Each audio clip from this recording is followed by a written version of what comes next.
Jadi rugi yang pertama, orang yang tidak tetap istiqamah dengan kebaikan di bulan. Dalilnya mudah aja.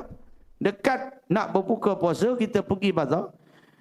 Kita punya nafsu kita seolah-olah air satu balang kat bazar tu kita boleh habis.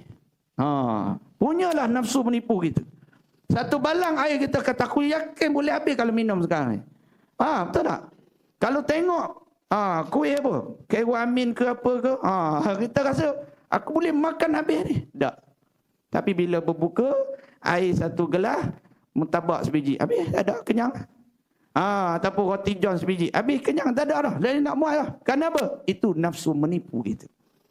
Jadi kerana itu Allah Ta'ala jadikan, disempitkan, dilemahkan nafsu kita ni supaya kita boleh mengawal kehidupan kita dan kita boleh melakukan kebaikan dan ketaatan pada Allah Subhanahu Wa Ta'ala.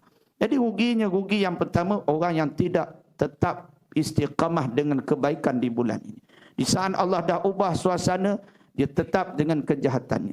Di saat Allah Ta'ala dah ubah suasana, dia tetap dengan dunianya. Karena bulan Ramadan, Allah Ta'ala buat bulan ini bulan orang paling mudah nak jadi baik, dan bulan orang berebut juga mencari dunia pun bulan ini.